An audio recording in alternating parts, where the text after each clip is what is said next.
അല്ലെ 4 പ്രാവശ്യം ഈ വെള്ളം ഇത്ര ശക്തിയിൽ അങ്ങ് അടിക്കുമ്പോഴേ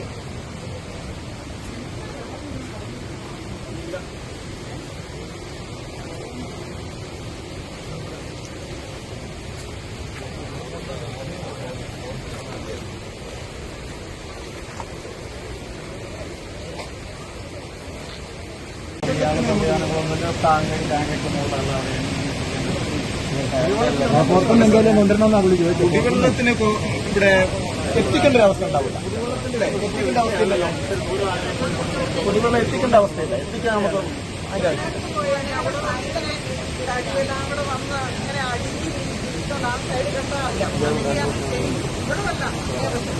അപ്പുറത്ത് കാണാം സാർ, അപ്പുറത്ത് കാണാം. ഞാനിപ്പോ വെലങ്ങാടിലെ മഞ്ഞച്ചീളി എന്ന് പറയുന്ന സ്ഥലത്താണ് നിൽക്കുന്നത്. നിങ്ങൾ എൻ്റെ പുറകിൽ കാണുന്നത് വലിയ ഉരുൾപൊട്ടലുണ്ടായി ആ വനത്തിൽ നിന്ന് കല്ലും മണ്ണും വെള്ളവും പാറയും എല്ലാം ഒഴുകി വന്നിട്ടുള്ള ഒരു സ്ഥലമാണ്. കാണുമ്പോൾ ഇത് ഒഴുകിക്കൊണ്ടിരുന്ന ഒരു പുഴയുടെ പോലെ തോന്നുമെങ്കിലും ഇവിടുത്തെ ഒരു ഭീകരാവസ്ഥ തിരിച്ചറിയാൻ വേണ്ടി ഞാൻ പറയുകയാണ്. ഇവിടെ ഒരു ചെറിയ കടകളും അതുപോലെ വായനശാലയും നിരവധി വീടുകളുള്ള ഒരു പ്രദേശമായിരുന്നു. ആ പ്രദേശം തന്നെ ഇല്ലാതായ തരത്തിലായി പോയിരിക്കുകയാണ്. ഒന്ന് അങ്ങോട്ട് നോക്കുക, ആ സൈഡിലേക്ക് നിങ്ങളൊന്ന് നോക്കുക, അവിടെ നിങ്ങളൊന്ന് കാണിച്ചാൽ അത് അവിടെയൊക്കെ വീടുകളാണ് ഉണ്ടായിരുന്നത്. ആ മണ്ണടിഞ്ഞ് നിൽക്കുന്നതൊക്കെ വീടുകളാണ്.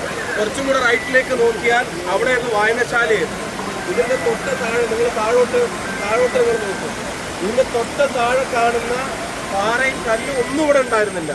ഇവിടെ ആളുകൾ സമാധാനമായിട്ട് ജീവിച്ചിരുന്ന ഒരു പ്രദേശം. ഒന്ന് അങ്ങോട്ട് നോക്കി, ആളുകൾ സമാധാനമായിട്ട് ജീവിച്ചിരുന്ന ഒരു സ്ഥലമാണ്. ഇവിടെ മൂന്ന് കടകളുണ്ടായിരുന്നു, നിരവധി വീടുകളുണ്ടായിരുന്നു, അതുപോലെ ഒരു കുരിശുപള്ളി ഉണ്ടായിരുന്നു. ഇതിന്റെ തൊട്ടടുത്താണ് മാത്യു മാഷ് എന്ന ഈ നാടിന് ഏറ്റവും പ്രിയപ്പെട്ടൊരു മാഷ്. അദ്ദേഹത്തിന്റെ വീട് സുരക്ഷിതമാണ്. പക്ഷെ രാത്രി മറ്റുള്ളവർ പ്രയാസത്തിലാണെന്ന് അറിഞ്ഞിട്ട് ഓടി വന്ന് എന്തെങ്കിലും സഹായം അവരെ ഇപ്പുറത്ത് കടത്തി കൊണ്ടുപോകാനോ സുരക്ഷിതമായ സ്ഥലത്തേക്ക് മാറ്റാനോ ഒക്കെ വേണ്ടി വന്ന അദ്ദേഹത്തിന് പെട്ടെന്ന് ഉരുൾപൊട്ടലുണ്ടായി. അദ്ദേഹത്തിന് പിടിച്ചു നിൽക്കാൻ കഴിഞ്ഞില്ല. അദ്ദേഹത്തെ രക്ഷിക്കാൻ വേണ്ടി കയറെടുക്കാൻ വേണ്ടി ഒപ്പമുള്ള ആളുകൾ തിരിഞ്ഞു. ആ തിരിഞ്ഞ സമയത്തേക്കും വലിയ ഒരു പാറ വന്ന് ആ കുരിശുപള്ളിയും കടമുറിയും എല്ലാം എടുത്തുകൊണ്ട് പോയി. ഇപ്പം മാത്യു മാഷെ കാണാതായിരിക്കുകയാണ്. ഇപ്പൊ ഇവരോട് അന്വേഷിക്കുന്നു. പഞ്ചായത്ത് വൈസ് പ്രസിഡന്റ് ഇവിടെ വീട് നഷ്ടപ്പെട്ടത്, ഈ വീട് ഞാൻ നേരത്തെ കാണിച്ച ആളാണ്. ഇവിടെ അന്വേഷിക്കുമ്പോഴാണ് ഇതിന്റെ ഒരു ഭീകരത മനസ്സിലാവുന്നത്. അന്ന് രാത്രി മേലെ ഉരുൾപൊട്ടിയിട്ടുണ്ടെന്നുള്ളൊരു ചെറിയ സൂചന കിട്ടിയത് കൊണ്ട് ഇവിടെയുള്ള എല്ലാ വീടുകളിൽ നിന്നും ആളുകളെ മാറ്റി. ആ ആളുകൾ മാറിയിട്ടില്ലായിരുന്നെങ്കിൽ നമ്മൾ വയനാട് കേട്ടതുപോലെ വലിയൊരു ദുരന്ത വാർത്ത ഇവിടെയും കേൾക്കേണ്ടി വരുമായിരുന്നു. ഇപ്പോഴത്തെ സാഹചര്യം ഇവിടെ വളരെ ഭീകരമാണ്. ഞാൻ അപ്പുറത്ത് ഈ മഞ്ഞച്ചീന്റെ അപ്പുറത്ത് മഞ്ഞക്കുണ്ട് ഭാഗത്തേക്ക് പോയി. അങ്ങോട്ടേക്ക് ഒരു വാഹനവും പോകാൻ പറ്റില്ല. ഒരാളെ ആശുപത്രിയിലേക്ക് കൊണ്ടുവന്ന് തീർത്തും ഒറ്റപ്പെട്ട് കിടക്കുകയാണ്. അവർക്ക് ഒരു വശത്തേക്കും ഒരു വാഹനത്തിൽ പോകാൻ കഴിയില്ല. രോഗിയായിട്ടുള്ള ആളുകൾ, വയസ്സായ ആളുകൾ വരെയുണ്ട്. അതുപോലെ തന്നെ മരുന്നിന് ആവശ്യമുള്ളവർ ഉൾപ്പെടെ ഒരുപാട് ആളുകൾ അവിടെയുണ്ട്. അവശ്യ വസ്തുക്കളൊന്നും അങ്ങോട്ടേക്ക് കൊണ്ടുപോകാൻ കഴിയാത്ത സാഹചര്യം. ഇപ്പോൾ ഫയർ ആൻഡ് റെസ്ക്യൂവിന്റെയും NDRFന്റെയും ടീം നമ്മൾ ആവശ്യപ്പെട്ടതനുസരിച്ച് അവരെല്ലാവരും വന്ന് ഇപ്പോൾ ഒരു താൽക്കാലികമായിട്ട് എന്തെങ്കിലും ഒരു ചാക്ക് അരിയോ ഒരു ക്യാൻ വെള്ളമെങ്കിലും കൊണ്ടുപോകാനുള്ള ഒരു സാഹചര്യം അവിടെ ഒരുക്കാൻ ശ്രമിക്കുന്നുണ്ട്. അത് ഏതാണ്ട് ഇന്ന് പൂർത്തിയായാൽ നമുക്ക് കുറച്ച് സാധന സാമഗ്രികൾ ഈ പ്രദേശത്ത് വേണ്ടി വരും എന്ന് മാത്രമല്ല, ഇവിടെ വീട് നഷ്ടപ്പെട്ടവർക്ക് ഇവിടെ ഇപ്പം ഞാൻ ഈ നിൽക്കുന്ന സ്ഥലത്ത് എന്ത് നഷ്ടപരിഹാരം കൊടുത്താലും ഇവിടുത്തെ ആളുകൾക്ക് ഒരു വീട് ഇവിടെ പണിയാൻ കഴിയാത്തൊരു സാഹചര്യമാണ്. അതുപോലത്തെ ഒരു ഗുരുതര സാഹചര്യത്തിലാണ് ഉള്ളത്. തീർത്തും ഒറ്റപ്പെട്ടിരിക്കുകയാണ്.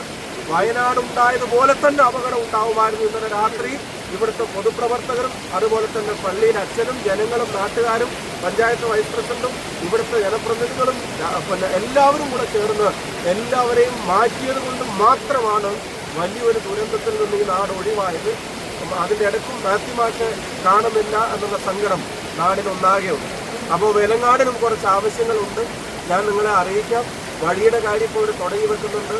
ഒരു മെഡിക്കൽ ടീം ഇങ്ങോട്ടേക്ക് വരാനുള്ള തീരുമാനങ്ങളായിട്ടുണ്ട്. പിന്നെ ഫയർ ആൻഡ് റെസ്ക്യൂ NDRFും ചേർന്ന് ഇങ്ങോട്ടേക്ക് ഒരു ജീപ്പെങ്കിലും പോകാനുള്ള ഒരു സംവിധാനമാക്കിയാൽ ബാക്കി അവശ്യ വസ്തുക്കൾ എത്തിക്കാൻ. ഇവിടെ കറണ്ടില്ല, അതുപോലെ തന്നെ ജനറേറ്റർ ഇപ്പോൾ വർക്ക് ചെയ്യുന്നതില്ലാതായിപ്പോയി. പിന്നെ ഒരുപാട് ആവശ്യങ്ങളുണ്ട്, ഞാൻ അറിയിക്കാം. എന്താണെങ്കിലും ഇത് പിന്നെ വളരെ ഗൗരവത്തോടെ തന്നെ ഭരണകൂടം കാണേണ്ട ഒരു കാര്യമാണ്. മഴ വീണ്ടും പെയ്യുകയാണ്.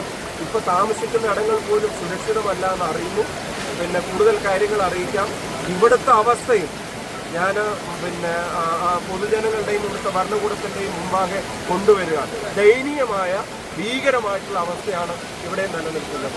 പിന്നെ ഇടങ്ങൾ പല പല പ്രദേശങ്ങളെ ഇല്ലാതായിപ്പോയി, പലരുടെയും വീടുകൾ പൂർണ്ണമായിട്ടില്ലാതായിപ്പോയി, പലർക്കും ഈ വീടുകളിൽ ചെന്ന് താമസിക്കാൻ പറ്റാത്ത സാഹചര്യമായി പോയി.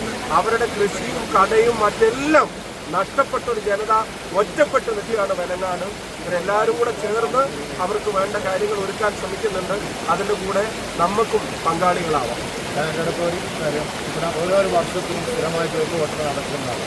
പിന്നെ പക്ഷേ കേഷ്വാലിറ്റി കുറവ് എന്നല്ലാതെ ഉരുൾപൊട്ടലല്ല പിന്നെ വർഷം. പക്ഷേ അതിനെപ്പറ്റി ഒരു ശാസ്ത്രീയപരമായ ഒരു പഠനം നടത്താത്തതല്ലേ ഈ ദുരന്തം അടിക്കടി വർദ്ധിക്കാൻ. ഇതിന്റെ ഒരു പ്രശ്നം നമുക്കത് ഉണ്ടാവുമ്പോൾ നമ്മൾ അതിനെ പറ്റി കൺസേൺ ആവും. പിന്നെ അതൊക്കെ ഒന്ന് ഉണങ്ങി ശരിയായ പിന്നെ അതാത് ഇടങ്ങളിലേക്ക് തന്നെ പോകും. ഇന്നലെ തന്നെ അവരാ വീടുകളിൽ നിന്ന് മാറി. ഇപ്പം ഞാൻ ഈ നിൽക്കുന്ന സ്ഥലത്തൊക്കെ വീടുകളായിരുന്നു എന്ന് പറയുമ്പോൾ നിങ്ങൾ ആലോചിച്ചു, ഇത് മാറിയിട്ടില്ലായിരുന്നെങ്കിൽ അവസ്ഥ ഉണ്ടാവുമായിരുന്നു.